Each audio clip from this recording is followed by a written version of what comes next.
Okay, we've begun the recording now, so let's start the meeting. Call us to order and begin with the Pledge of Allegiance.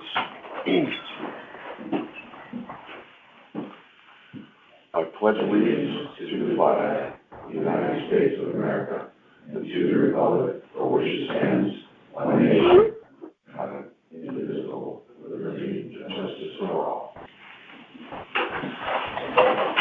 Okay. Now we start with the minutes from the last meeting of February. Does anybody have any comments or discussions on the minutes that we have or presented? Hearing none, I ask for a motion to accept the minutes. Move that we accept the minutes as Betty submitted them. Second. Any further discussion? All those in favor, say aye. All those opposed? Unanimously accepted. Thank you all.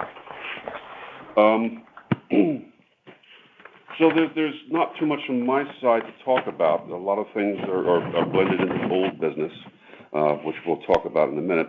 But the raised bill 6914, which is maintaining the strength of the harbor management commissions in the state of Connecticut as per their harbor management plans to maintain the right to comment on projects put before DEEP.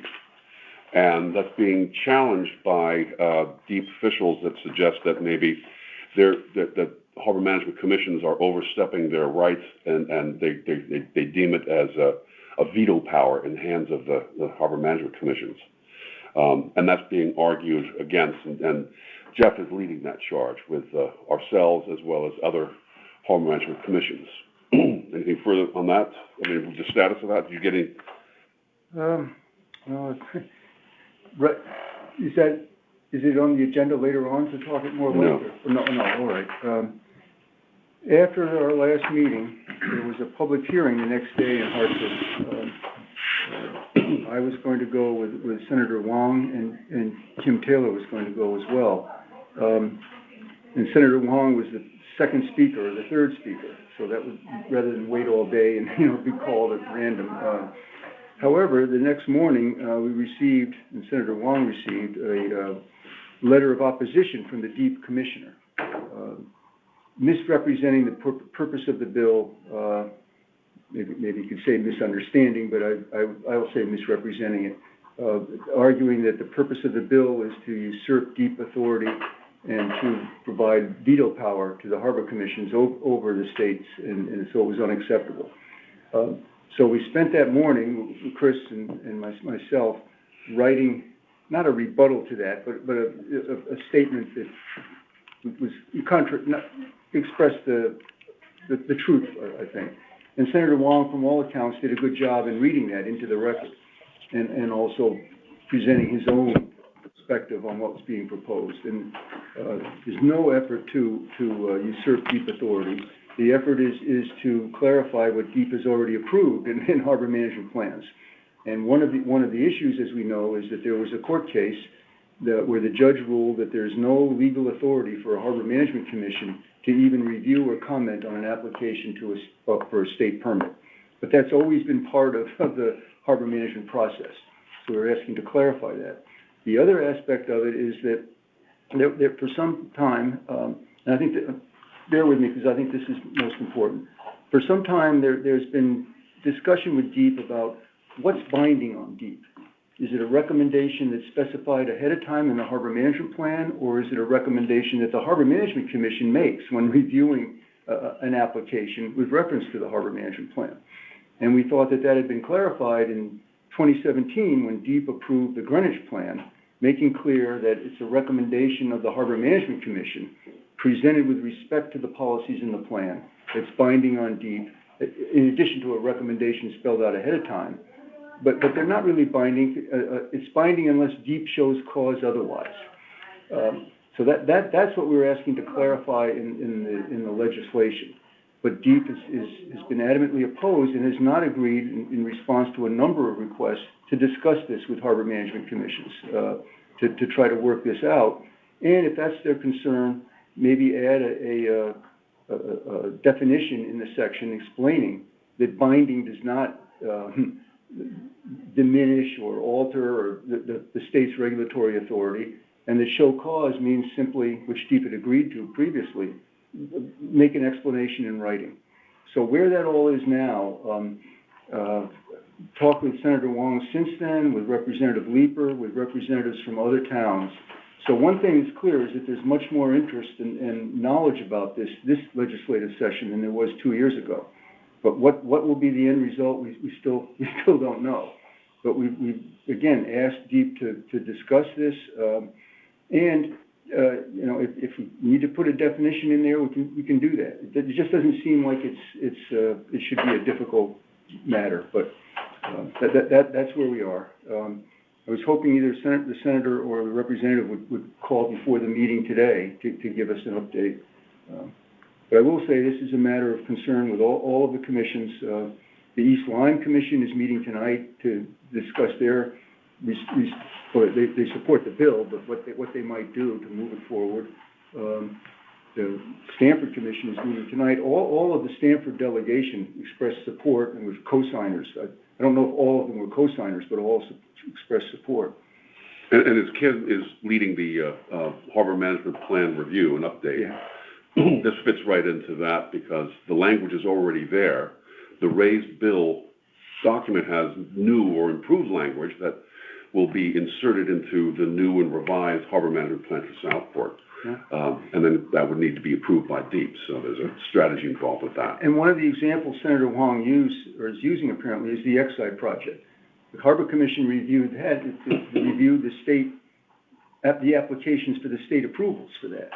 The way things now stand, the Exide could say you have no legal authority and DEEP doesn't have to listen to anything. So it just seems like it's a common sense issue. And we'll just see how it progresses. Senator Wong did a very good job, I thought. He was quite eloquent.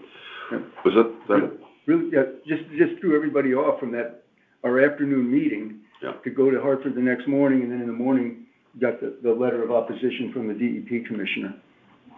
And I might say too that the mayor of New London emailed her specifically asking if he could talk about this with her, but that was 2 weeks ago, and she hasn't even responded to that request. So I sound negative. It's sort of because I am. Okay, so any questions or comments on that matter? On April 26th this year, we'll have the Earth Day Healthy Kids Day celebration at the Fairfield YMCA again. Don and Jeff had attended last year. We want to. And did you also, Brian? No. Okay. So maybe, but I'll try to be there. I most certainly will be there, and I hope some others might join and help out. We'll have a table, some discussions there. What we did last year is we had a nice display inside with the easels and with the boards and the aerial photos, just in case it was raining and they don't stand up in the wind. But people would come in and ask questions, and I thought it was a very, very good discussion. So if anybody else wants to join in, that would be appreciated. It's April 26th. I can be there. Okay, great. Last item for me is the memorial for exceptional service of Fairfield Management Commission activity. That was my language, and it could be phrased any different way, but I spoke to Anthony Calabrese at the Parks and Rec, who handles these sorts of things, and they have a whole process that's involved with accepting and installing with Public Works a memorial. Lots of benches and things like that is where they lean towards right now, I guess. But I think we had something slightly different. Then I would propose that those who, Jeff, I think you were very much interested in this. Don, were you as well, or? No, I wasn't out there. But others who might be interested in moving this forward could perhaps form a subcommittee which can then create that clear, concise proposal for the Parks and Rec to consider and vote go, no go, which there's no rush on that. They do it periodically. So is anybody interested in that? It doesn't have to be all commission members, so perhaps you'd like to join as well? Yeah, if I'm allowed. Yes, absolutely. Thank you. So that maybe the two of you could do that? Yes. Okay, great. Moving on to Harbor Master report. Let's look at it. Thank you, Mr. Chairman. The mooring renewal process is almost completed. We do have one vacancy so far. I cannot offer it to the first person on the list because he failed, believe it or not, after all these years to renew his position on the list or respond to numerous emails and phone calls I've left him. He deferred last year, so I don't know whether this is perhaps he's concerned. You know, if I told him he gets to defer once, I don't know. So I'm offering it to the second person because he technically is it's a little strange. But I have a working number for him. I Googled him and his business, left messages of that number, and nothing. So that's where that is. I met with Travis Herman, who is now I forget the exact name, Marine Coordinator, or at the Properties, I think it's, properties. yeah. We had a Property meeting buildings, yeah. a week or so ago, and we talked about maybe moving a few people around to better fit some boats. Some folks are getting different boats, bigger boats, and a few folks want to move, and getting some people perhaps closer to the yacht club that are in the club, so the tender doesn't have to go up the entire harbor all the time to pick people up. So we're working on that, and whether we can make those rearrangements by consent. You may have seen at the harbor that work is taking place at the end of the jetty on the day mark. The Coast Guard has funded a project for major repairs to the red marker. There's been a barge in the harbor with a crane since last week. It should be done any day now. That's that job going on. We coordinated with the kids sailing so there wouldn't be any incidents. They were kept in the harbor the one day that the barge was in a bad location. So there wouldn't be any issues with them sailing into it because it was one of their first days out. It was windy from the north. I was just asking for a collision.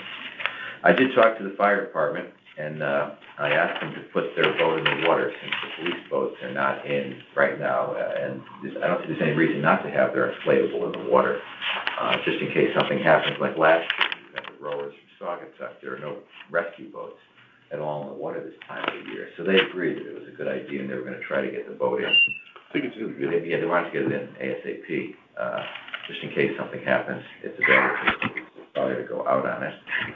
Perry Green, you may have seen what it looks like. It's kind of level. There have been two issues. One are the cleats. The cleats had improper bolts that were not strong enough, so they've been removed, and they're reinstalling all of the cleats. As you know, the bow of the ship there, so new attachments have to be put to the cleats so they don't rip off under pressure. And the grass. So the grass is going to be hydro-seeded, I'm told, when the weather warms a little bit in April. So the question becomes, is it going to be ready for blessing of the fleet when that takes place in June? They don't know if it's going to be open in time, if it's going to be sufficient to let people walk on it. The only good news is at least there's no equipment on it, so you'll be able to look from the street and see the vessels go by while you may not be able to stand there. I'll update you by next month. I'll know more how the grass grows. We can watch the weather. Speaking of blessing of the fleet and the parade, mark your calendars. It's Flag Day, June 14th. The parade will be the usual pancake breakfast parade, assembling at 10:30, starting at around 11. Just about 12:05 is when the blessing will start. Just like last year, we have a 1 p.m. high tide, so it's perfect for it. And that's why they picked that weekend. The tide has to be just right for the vessel. Not as important as it was in the past, but we still want water out there given we have, we can have 100 boats doing this. That same day, mark your calendars as well, is the clam clinic. Why they picked the same day, I don't know. That's going to be first thing in the morning at Sasco Hill Beach.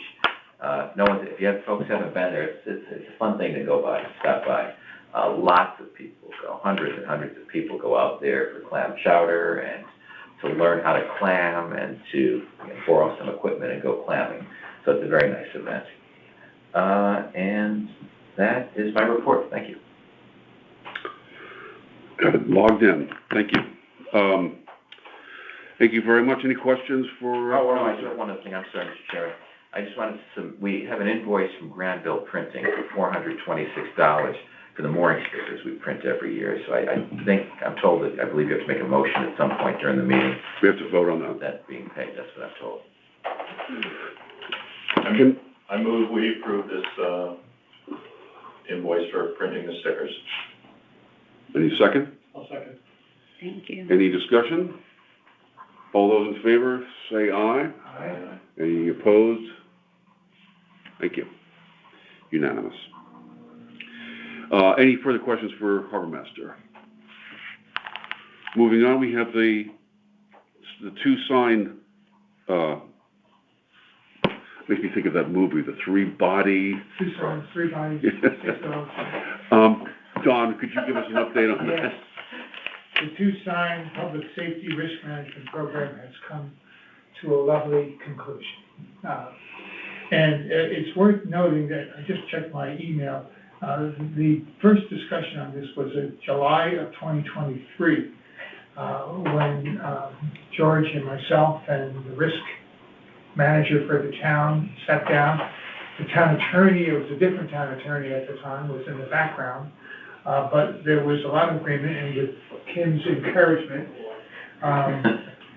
we finally got Peter Ritchie to stay still and talk with us about what the risk management consultants found, which were called in by the town because there was liability that was determined and responsibility. And to make a very long story shorter, we set to work trying to come up with language for a sign. And that was the beginning.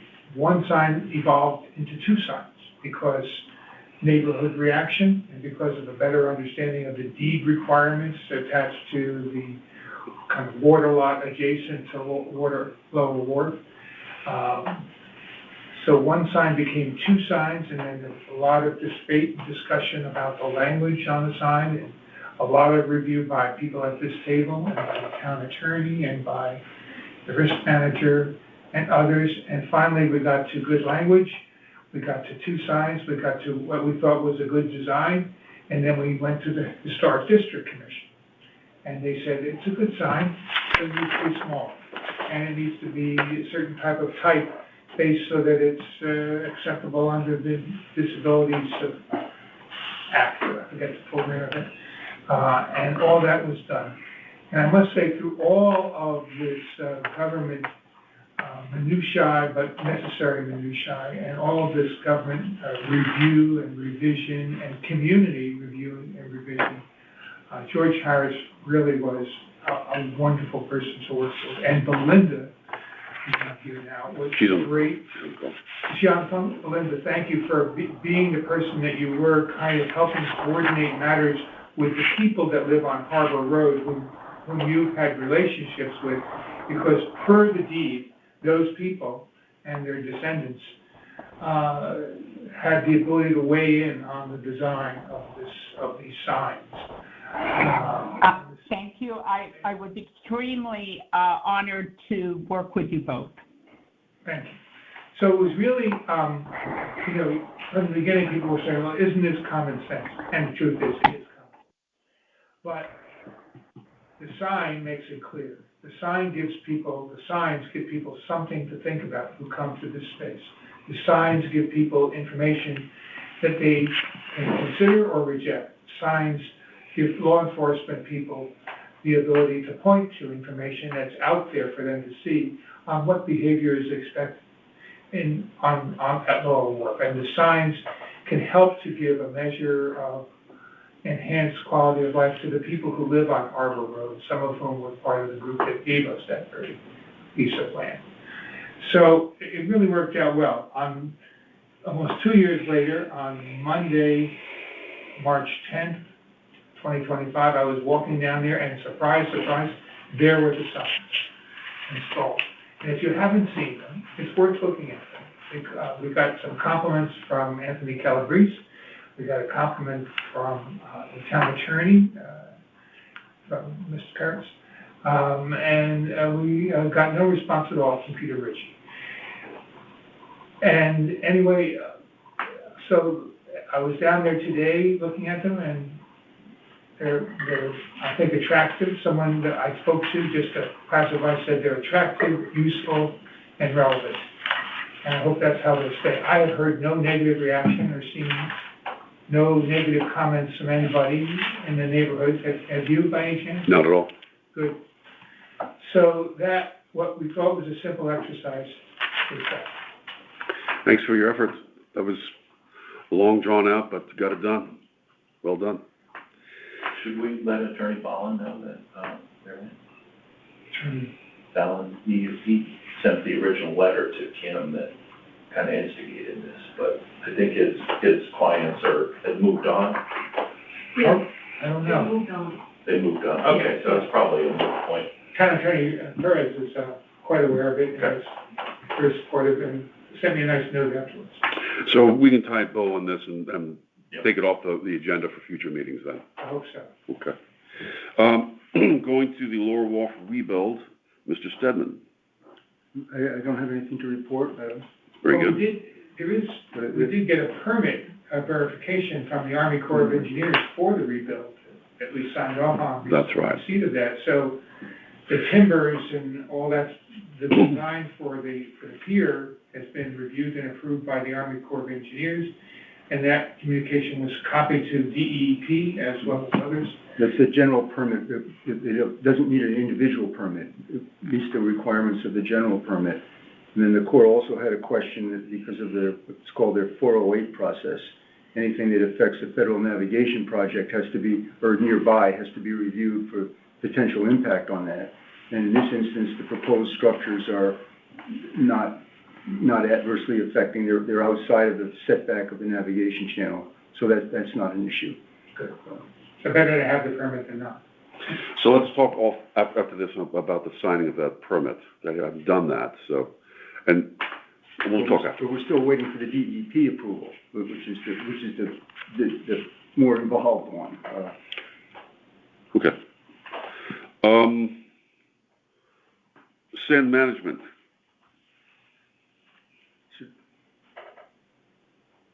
Well, we talked about whether that should be removed, that item should be removed from the agenda because we finished the dredging, but then we recognize that there's two aspects of the project. One was the actual dredging, the other is the plan and development of a plan to manage the sand and the littoral movement of the sand to reduce the accumulation in the channel. So we through the chairman, reached out to the country club, which is agreeable to starting to discussion about how best that beach can be managed because the jetty in effect has never been maintained in terms of moving the sand away from it, and so now that I think that's the second part of what we've always called the sand management. And we talked today before the commission meeting about the update to the harbor management plan and to what extent do we want to include how we want to address the movement of sand, what the role of the country club. Of course, it needs to be in coordination with the country club, but that's our next challenge, I think. And we talked about how some years ago with Public Works we would put up snow fencing in the wintertime, but that proved to be not effective because the principal movement of the sand is wave action over the top of it. So we'll maintain dialogue with the Country Club of Fairfield, who have agreed that that's something that they'd like to do. What kind of engineer would we talk to, not soon, but eventually to figure out how to do something like that?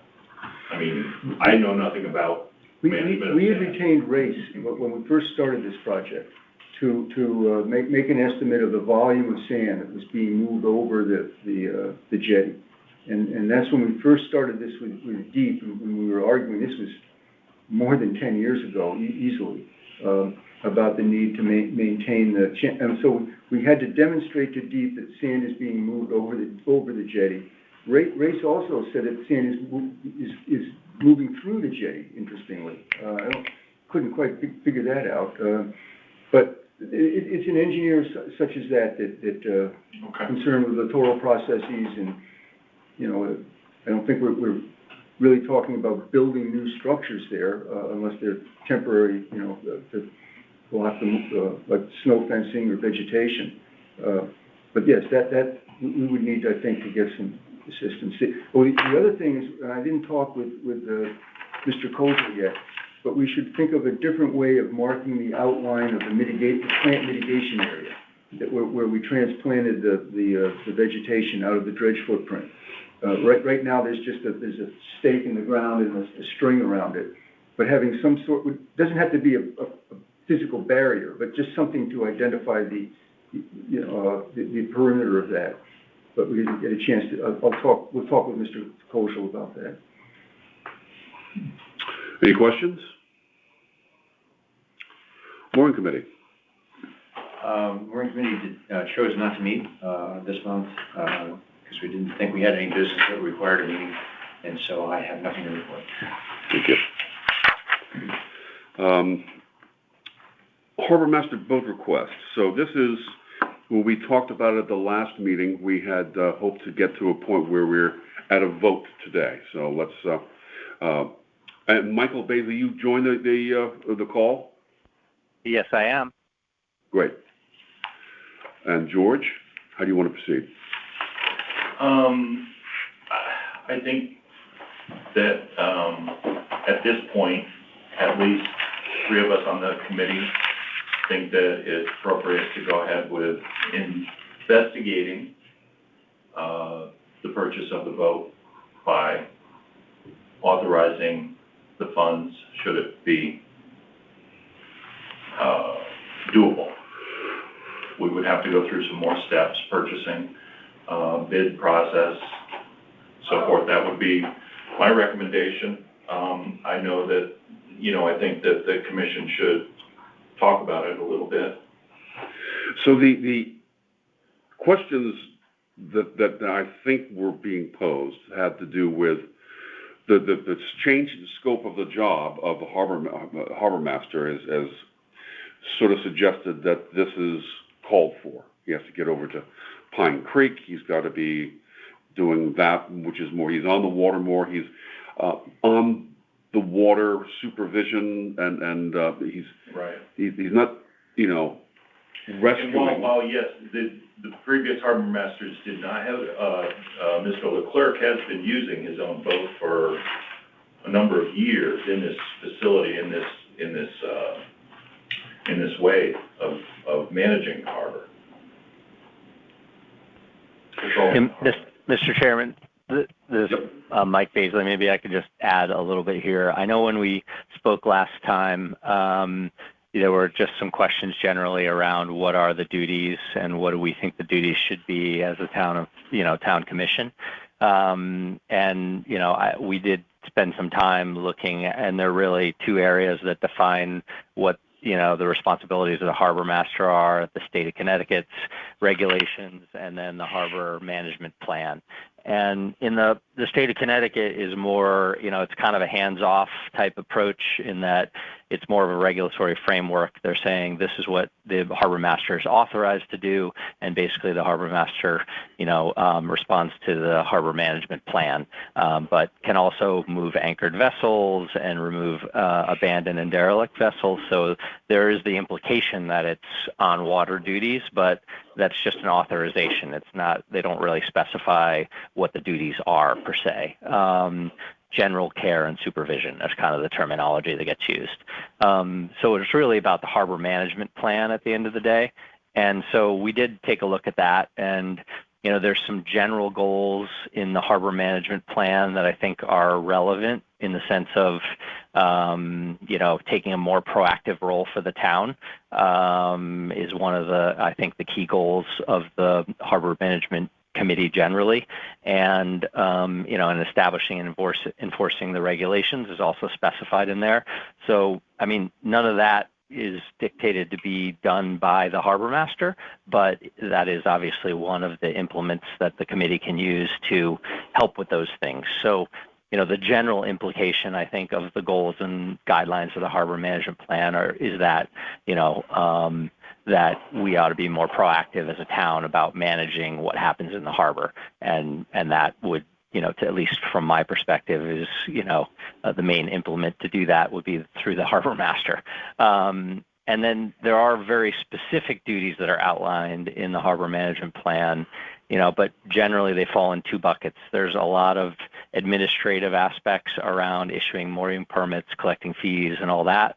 And there are really kind of two things that are, what I would consider to be more on water. And that's really around supervising the placement and the removal of the mooring tackle, inspecting it, and things of that nature.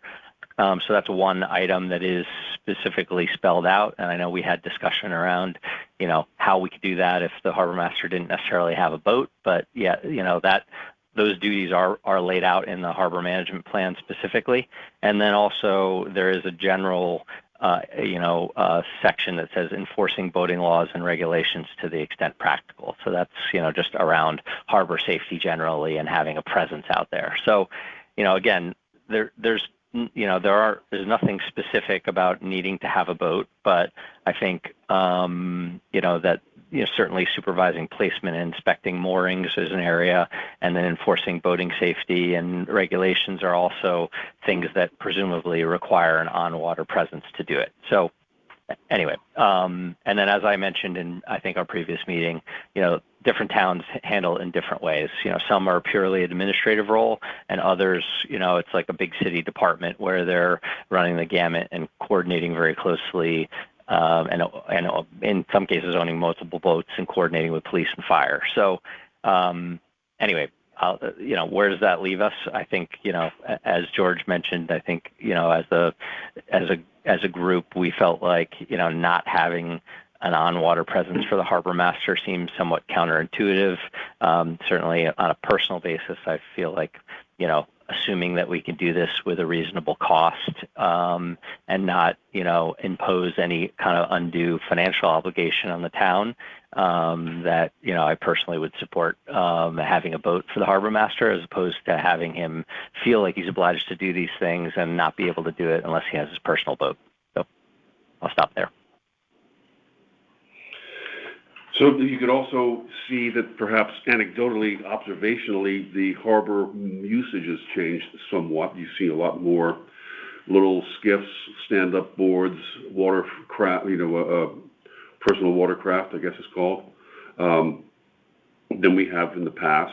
And there's, there seems to be more activity as we hear in the harbor master reports that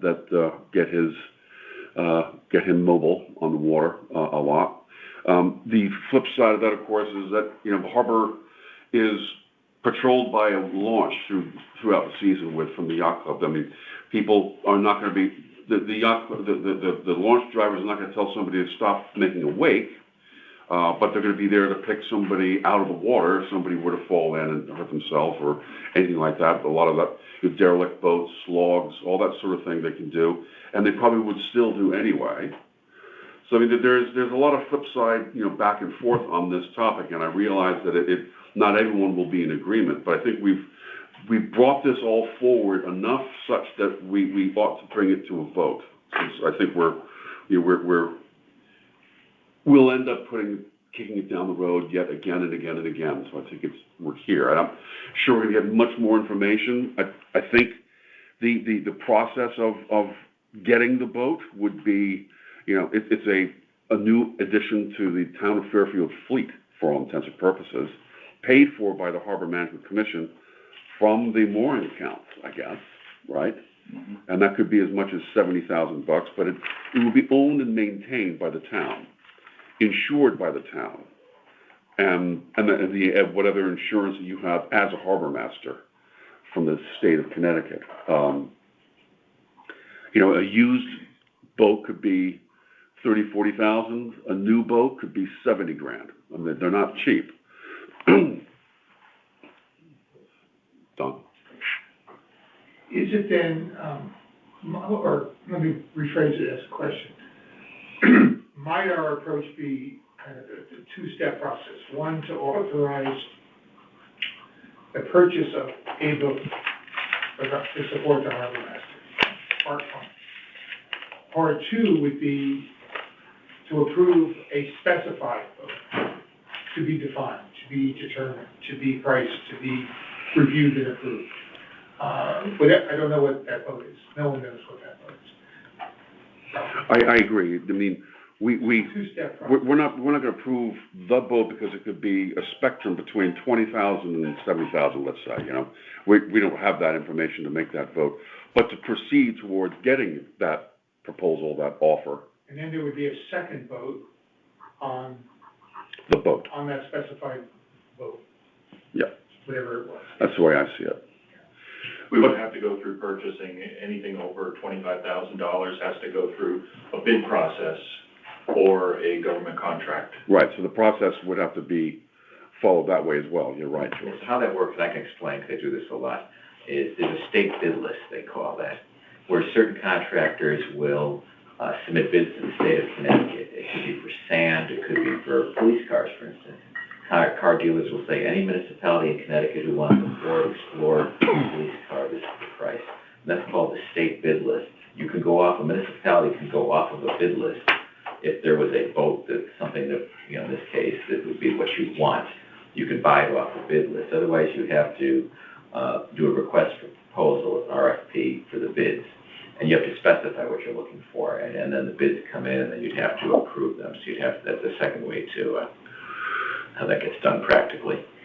But I mean, I think for this discussion here, it's a go, no go. Do we go down the road of getting a boat? Do we not go down the road of getting a boat? The process of getting a boat, the cost, the boat, the trailer, the engine, all that's for a second vote. Right now, it's a go, no go. And I say that we've discussed this enough. What more information do we need to get to that go, no go? One more consideration is actually the continuum of time. It's become clear to me, listening, right, that things have changed over the years. The responsibility of the harbor master, the nature of voting on the harbor, so forth, and the practice in place by the harbor master using his own voting markings. So that's been created. But as we've seen, things change. It might be possible that laws would change, that service support from the town would change or the state. Does there need to be any consideration that the vote should be in place as long as the current environment and rules and regulations are in place and could be reconsidered if there are changes that make a vote unuseful? Isn't that sort of, I mean, we do that, if everything changed, we don't need a boat, we'll get rid of the boat. Right. You know, I mean. Or if we had a harbor master down the road who had no interest in being on the Well, water. that's sort of the point. I think if things change, then, we have to react to the times or abide by the times. I think what we're trying to do here is acknowledge that, well, what am I trying to say? We have the benefit right now of a very proactive harbor master who's also been using a personal vessel. And that's to the benefit of the commission and to Southport Harbor. But I think where the duties are unclear today, we're moving forward and saying that we believe the requirements, the responsibilities, and the capabilities of a harbor master now or in the future are changing. Because the expectation is that a future harbor master will have some on-water capability, physically and otherwise will have some on-water interest. And so I think that the job is changing a little bit as the times are changing. So one of the things that I would say in terms of moving forward with this is I think it would make sense to clarify or update the duties or responsibilities of a harbor master. I don't think that going with these changes or supporting them would probably diminish our ability to find a harbor master going forward if Brian were no longer serving in that capacity. But do we How create long that do job we serve? description? What's Do we describe that job description, or is that the state definition? I think this commission created a job description. Yes, under Tim's watch. Yeah. Well, the basic responsibilities of the harbor master are in the state statute, but the harbor management plan can add more detail to that, because the harbor master is obligated to conduct his or her duties consistent with the harbor management plan. So we can add, as long as it's not inconsistent with the state statute or giving authority that the statute doesn't give. But we can certainly, and that was brought up this afternoon in the plan update. I'm sorry. No, I had another question on a different matter related. Well, so I was just sort of finishing, I think it might make sense to, as we go forward, if we go forward in this way with change, that it comes in parallel with updating the duties of the harbor master, so that that's clear for what the current roles are and what it may be going forward.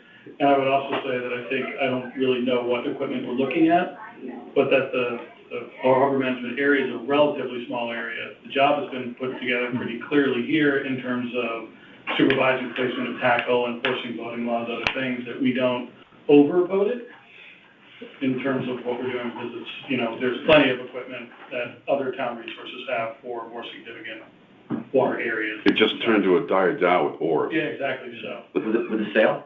With a sail. I think maybe Brian's trying to sell us his boat. You can have that boat.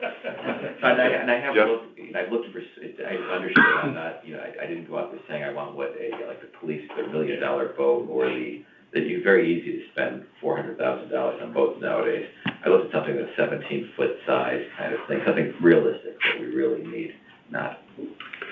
Wait, Jeff, I think Jeff been eager to say something, if you don't mind. I think we did talk about the role of the harbor master outside of Southport Harbor this afternoon, and to the extent that isn't addressed in the harbor management plan, because that's outside the jurisdiction of the commission. But then that gets into the responsibilities for maintaining the boat that's used throughout the town's waters, and if that would be solely the responsibility of the commission, or that We put in the budget every year. would be shared by the town. The other thing, when we talked about, maybe I just didn't hear the resolution, but wasn't there a discussion that someone had to determine whether a person who's not a town employee can operate town equipment? And I think that I don't know if that was addressed, or that was waiting to be addressed once the commission decided if they wanted to go through with the vote. The second, yeah. Purchase. We spoke to town people, and they said, approve the vote and we'll work on it. Work on that. Yeah. Then the other thing, I talked about this with one of the deep people, and there may be some state money available for the purchase of a boat like this. It's not for sure, but it's through that supplemental environmental project fund with monies that are built up through fines. So the person I talked with said there's no assurance that we'll give you any money, but you might try. We might. So those are my three things. So we're kind of getting ahead of ourselves with what boat and how we pay for it. We haven't even decided to go forward with the boat. Let's, Jeff, do you want to say something? I just want to clarify, are we certain that the town would pay for the ongoing maintenance? Is that something?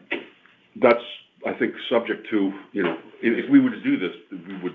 I would think it would be in the budget for conversations we've had with the emergency management director and the first selectman. Okay, because if I was looking at this from the town side, I wouldn't want to agree to that if I was not purchasing the boat, because you're kind of saying, well, you can just go get whatever boat you want, and now we're going to maintain it, which is kind of like a blank check. Like, we don't really know what's going to be required with maintaining this boat.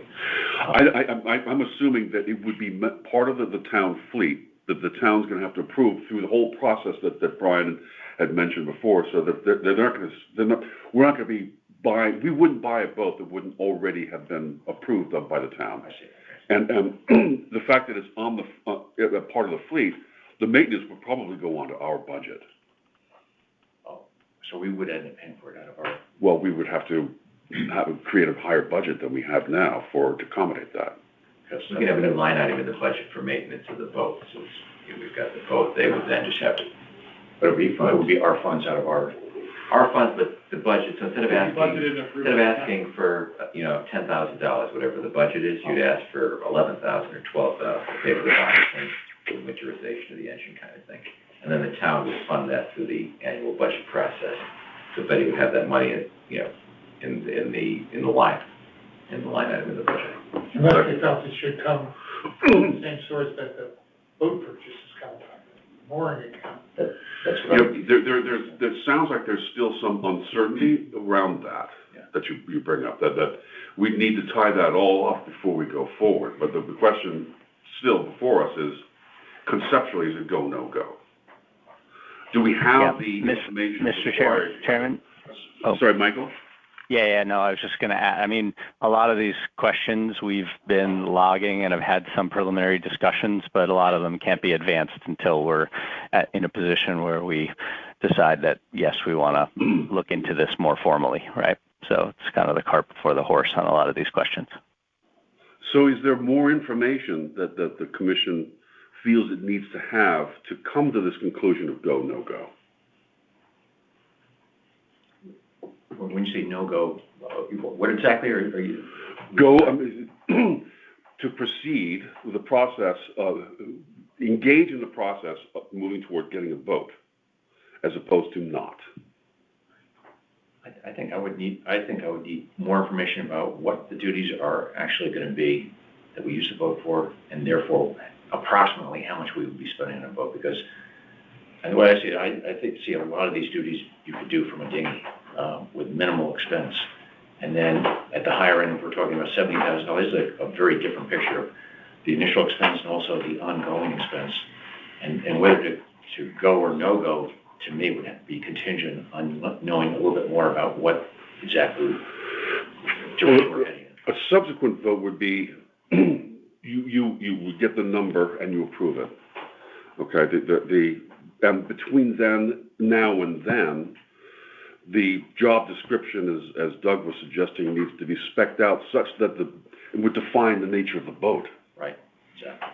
I mean, I think it would really be an indication of support or lack of support. Yeah. And then with the indication of support or lack of support, if it was an indication of support, then the next step would be a clarification of the duties and a specification of the vote. Yeah, I mean, Some of the costs we can't know until we find out what boat it would be. If it's a used boat, it's gonna need more maintenance per year. If it's a new boat, it's gonna need a lot less. The insurance, we can't know until we know what boat it is. But what I'm interested in trying to get to here is, do we continue turning the wheels on this project, or do we set it aside and not do it?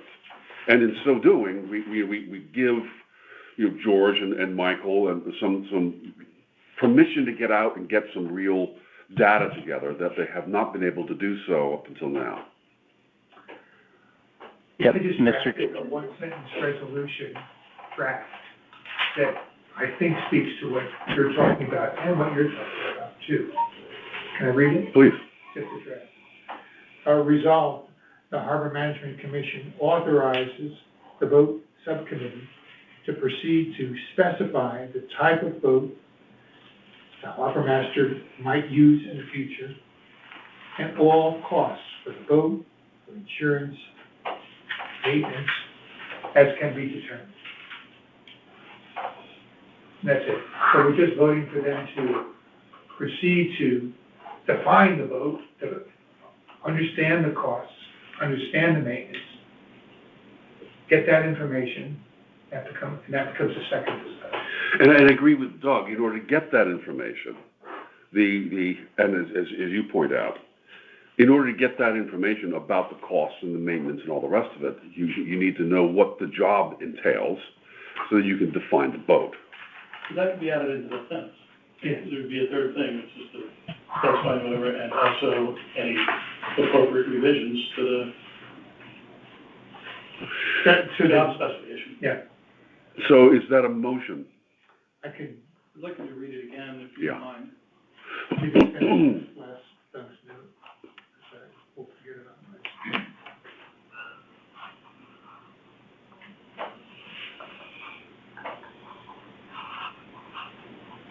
Okay, resolved, the Harbor Management Commission authorizes the boat subcommittee to proceed to specify the type of boat the harbor master might use in the future, and all related costs such as maintenance, insurance, etc. And additionally, will offer recommendations on appropriate revisions for the harbor master job description. So moved. Do I hear a second? Second. Is there any further discussion? One question. answering those questions is gonna be part of a subcommittee or the whole commission? The way I worded it, the subcommittee would explore We would answer it to the commission. to the commission. I think a lot of that should be discussed by the entire commission. Yeah, Well, it would be. I think they make a recommendation to the Oh, commission. okay. It would come, it would. they come would bring back that not as information a- to commission. It's not a done deal. Right. It's defining the next proposition, the cost, the expenses, all that. So, so I'm clear too, it would be upon us, our subcommittee, to pick whether it's a new or used boat, what kind of boat, go to the town and get the costs for the maintenance and the insurance and so forth. And then we come back and will there be more discussion at that point? There probably will be. Probably will be, yeah, so. And that same subcommittee is gonna be looking at the job description as well. Yeah, I think that's the first step, right? To define what the boat is, you need to know what the duties are. Okay, but don't we have someone working on the harbor management revision plan now? The plan, but not. I don't think that describes it as detailed as what we're talking about here. Okay. In other words, when you're saying pick the boat, you're gonna recommend the type of, so the subcommittee's effectively gonna do the work in recommending the type of boat. They're gonna draw the box. The boat's gonna fit these specifications, could be new or used or whatever based on a recommendation. But they're gonna draw the specification, understand the costs, and then also probably working with the harbor master to identify any changes that may need to be made to the harbor master's job description to accommodate where the direction that it's going. So those things will be brought back by the committee to the commission for these are our findings, our recommendations for discussion and approval. Yeah, Jeff? and it could be amended or in any way. Okay. Jeff? There's some really big questions here. Huge. In terms of job description. Is the harbor master required to go out into the high seas of flying on sound to assist in rescues, or is this something that's gonna be used primarily within the harbor? That's a huge question, and so. Jeff will speak, some of that is defined by others. But once you agree to move forward, is that the time when the town determines whether a non-town employee can? I'm hoping. Before going through all of the details, once you. I know, agree- that would be a no-go. I think that's the no-go, is it? That would be a go, no-go, Then you wouldn't I go would think, through the but we other haven't stuff. been able to secure an answer from the town.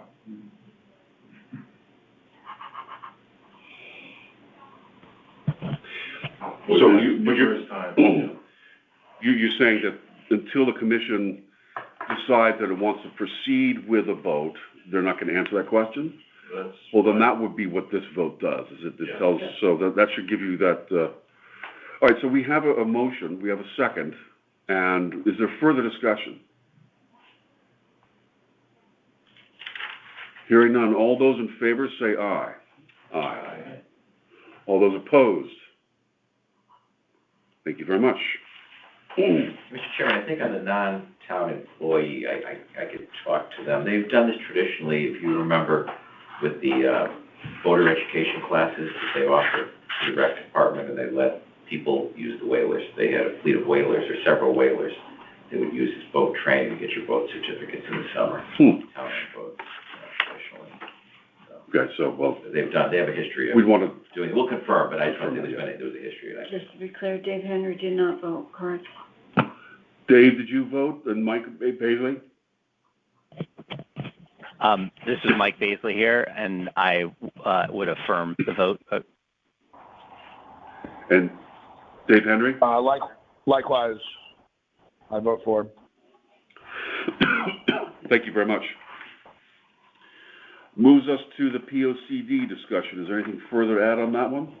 No, we still do not have a draft plan that, and once they do, meaning the Town Plan and Zoning Commission, that there's a 65-day notice period, and within that period, the commission would be notified. So there's nothing's been ready to refer to us for review and comments. They're going to specifically refer to us, so we don't have to keep watching and not miss something that, with like some of these deep notices. I think we'll have to keep, We have to keep on them to make sure they tell us. Yeah. Has it been brought to everyone's attention that we have a new CPC director? I know Jim was retired. Jim went retired, will be retiring April 1.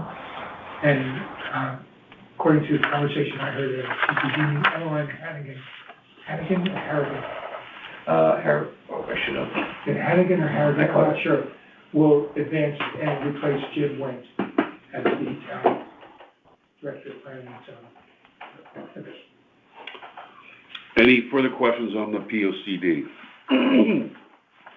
Moving on to the budget status. Betty, do you have a status update?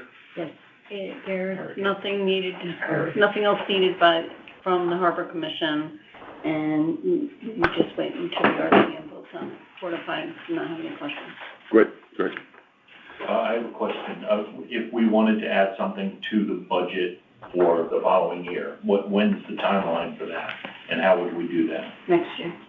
I don't think, you would have to talk to the administration on that, but it's my understanding at this point, you've already... No, I think your question, it's in the fall of this year, you start preparing the budget for fiscal. Oh, you're talking about for the following, yes. Fiscal 26, 27. It usually starts in October. October, For the okay. following fiscal year.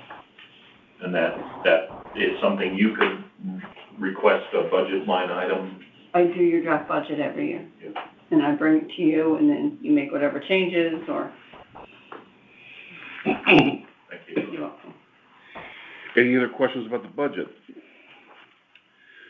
Moving on to the ship's grant refund to the Port Authority of Connecticut. Still working on it. Last week we met with Mr. Harris, the Chief Financial Officer, Ms. Bossi, the Controller, neither of which knew processes that we're doing. We're not familiar with it.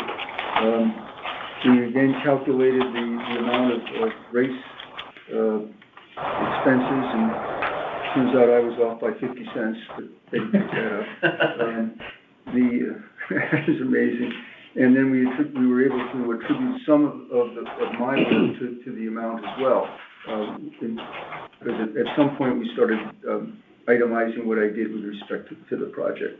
So we came up with a $266,000 grant, and we added race's amount of $19,729.11 and attributed $2,520 to me. We subtracted that, and so it appears that the amount that would be returned is $243,750.89.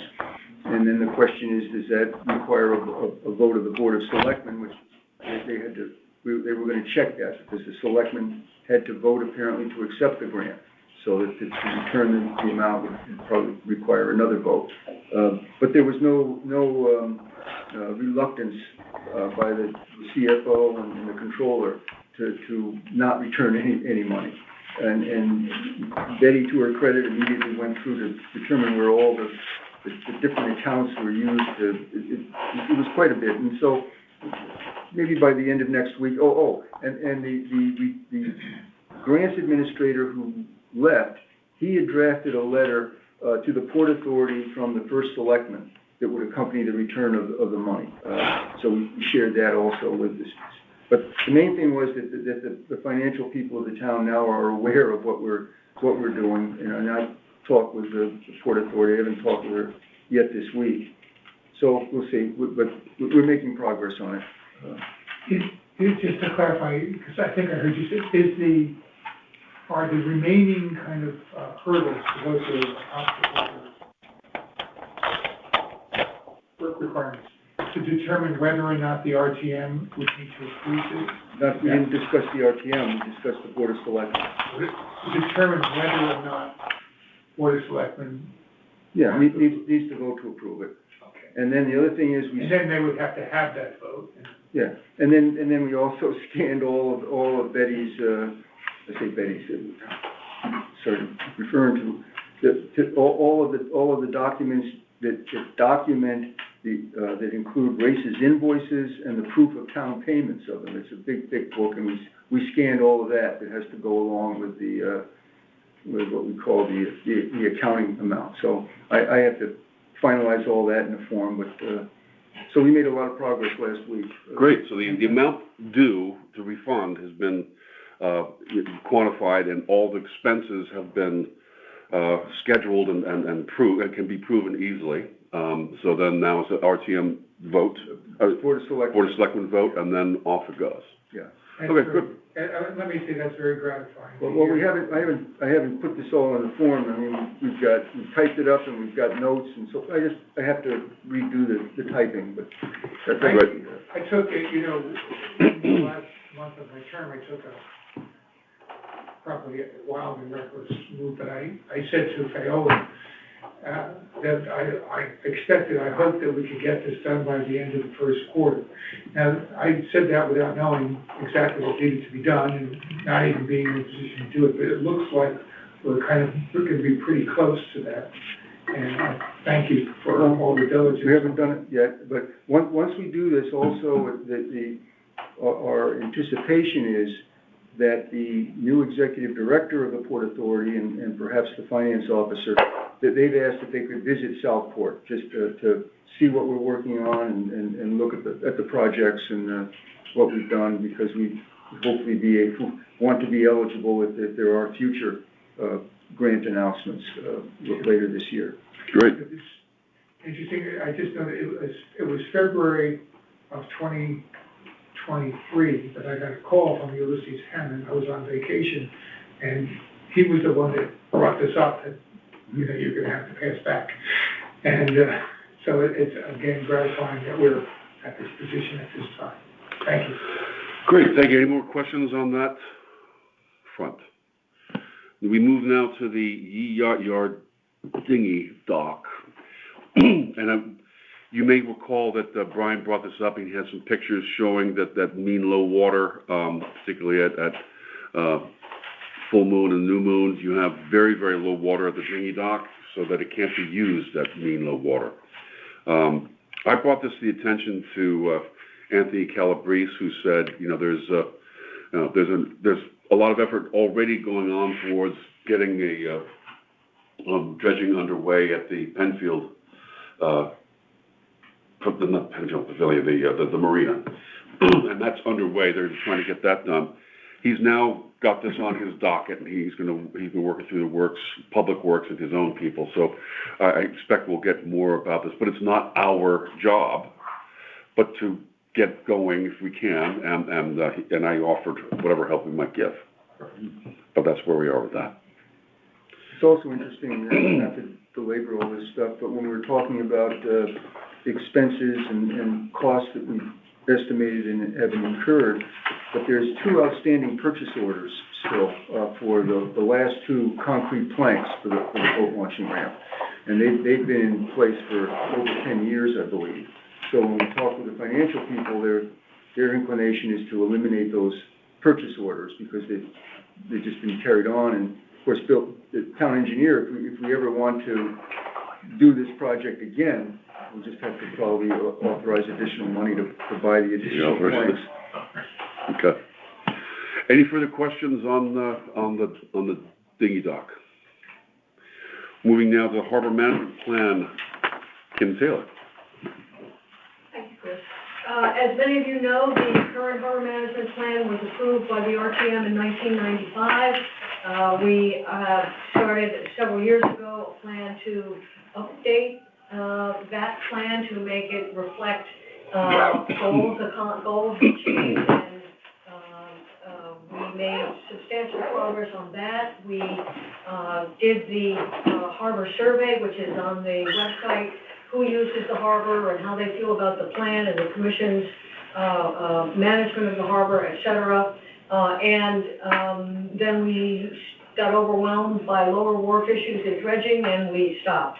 So today we had the first meeting to rekindle our efforts. The outline, there are currently 7 chapters. We're going to break a couple of them up into smaller sections so that the plan will be easier to read. We will eliminate goals that have been accomplished, such as acquiring the lower wharf. We will add new things such as the dredging to the 100-foot width, the repair of the lower wharf, and basically provide a red line copy that will go to DEEP for approval, the RTM for approval, and be the subject of community, public meeting, community approval. So the timeline is uncertain. The legislature is considering, as Jeff mentioned earlier, the raised bill 16914, which will have an impact on how we describe the Harbor Commission's authority vis-a-vis DEEP, applications to DEEP as well as applications to town bodies.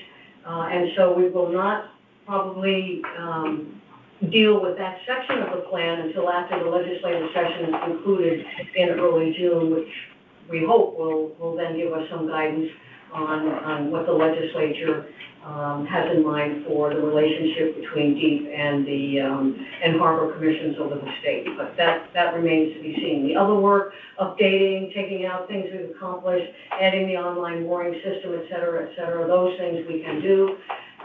As you know, it's a huge document, so it's not going to move quickly. But hopefully by the fall, we'll be substantially there, if not there. So.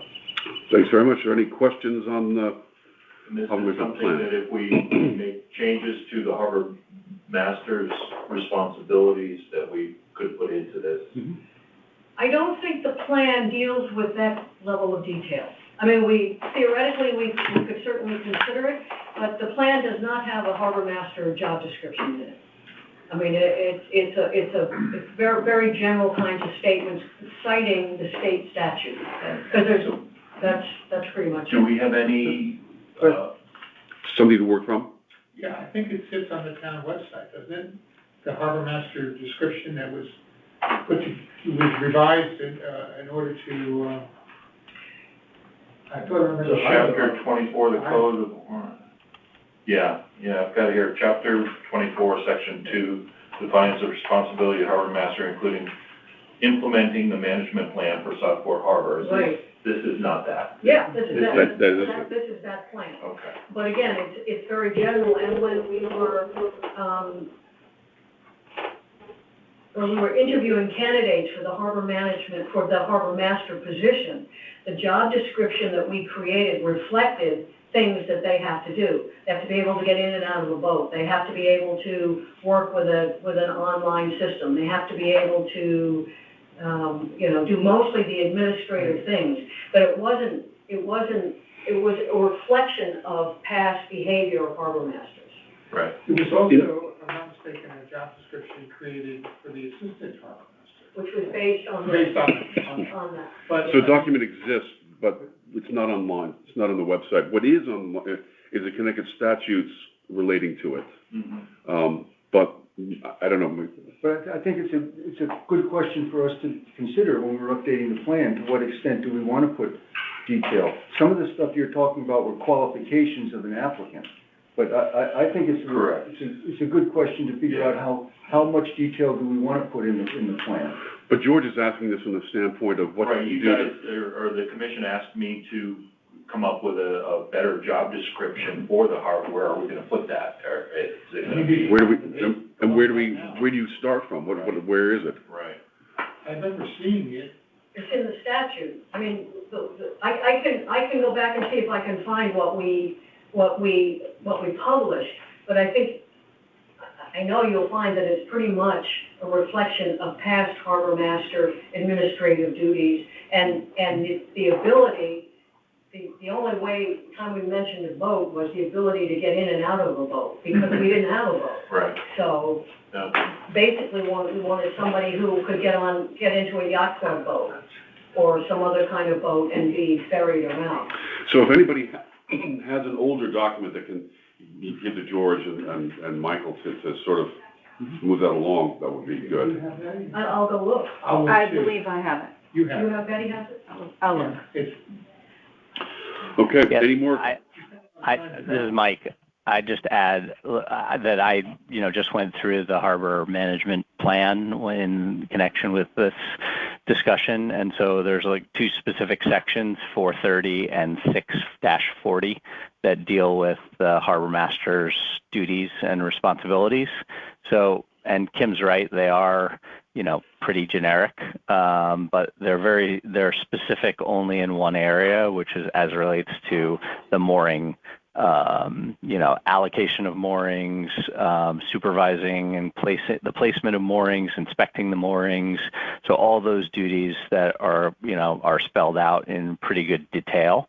So it's really around the edges that I think we have to, like George and the boat subcommittee have to kind of look at what does that really mean. And I think Jeff brought up before, given the harbor master's expanded kind of responsibilities outside of Southport Harbor, what does that mean? And so areas like that, again, I think we can define it, whether it has to go in the plan at the end of the day or not, maybe can wait until we see what that looks like and what the committee agrees is appropriate.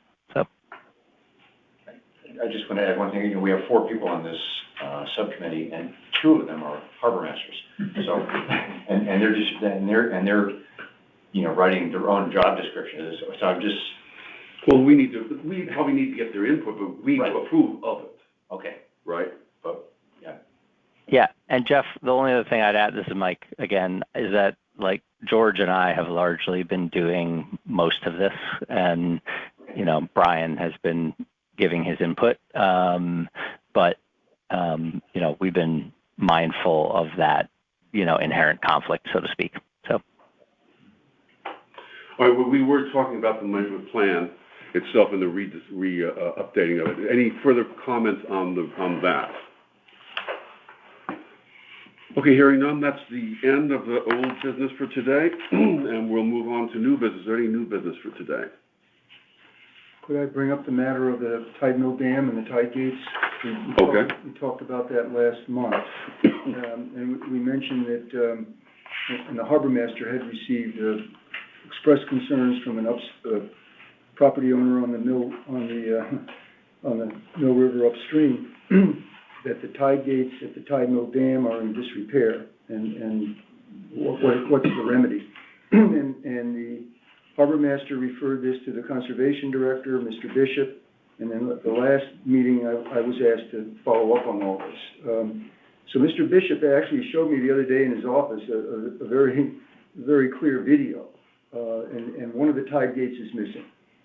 And so the water was going through at a high rate. His response, and he'd also talked with someone at the DEP's dam inspection or dam safety unit. So every year or whenever the requirement is, the property owner has to inspect a dam. And so the current property owner was notified that the inspection has to take place, I believe, by the end of this year. But that doesn't address what, in the interim, if there is something that has to be fixed right away, what to do about it. So Mr. Bishop's approach was that this is out of his jurisdiction because it's a tidal situation, and inland wetlands doesn't have regulatory authority over it. But the upstream jurisdiction of the Harbor Commission is identified as the dam. We reviewed in 2013, as part of the Exide remediation project, Exide had to repair the dam and replace the tide gate. And they received a certificate from DEP to do that. And we reviewed that. I talked with the DEP. His responsibility has to do with enforcement of DEP permits. And in that certificate that was issued to Exide is identified as the responsible party for maintaining the dam and the tide gates. However, Exide isn't around anymore. So then what do you do when there's an issue like that? So he said he realizes that this is an issue and he doesn't know how DEP will deal with it. And he suggested that we, the Harbor Commission, make a request to DEP to figure out what to do about it. to point out that we received a complaint from an upstream property owner and send a photo showing that the tide gate is missing, but ask DEP to investigate the situation and come up with a proper approach or a proper remedy to it. Would you draft up such a request? Yes, if that's Does anybody have any questions about that, or do we? I don't think we need to vote as to whether we ask DEP for more information. Ask them to, yes, that we've received a complaint from a property owner. Yeah, but I'd say, well, I don't think we have to vote as to whether we okay. send a request for a review by deep. No, I mean, I fully agree, but I find it strange that it comes down to us, that this dam on this little road over there, that It's the very end of our jurisdiction, right? yeah, but, Again, we're not taking any action, we're reporting, should we tell Public Works about it, or? Public Works didn't approve it. I mean, I sort of believe that Deep is the responsible party. Just if there was a seawall that was in disrepair or a dock that fell apart, Deep permitted it. We're just relaying a concern that we've received and asking Deep to address this. In other words, being responsible to a public comment. Okay, if you could drop something, I thought we'd send that along and see where it leads. Any further questions on that matter? Is there any new business for today? New applications? I've put it out for public comment for today's meetings. Anybody have, from the members of the public, like to make comment today? Hearing none, the meeting's adjourned. Thank you very much, everyone.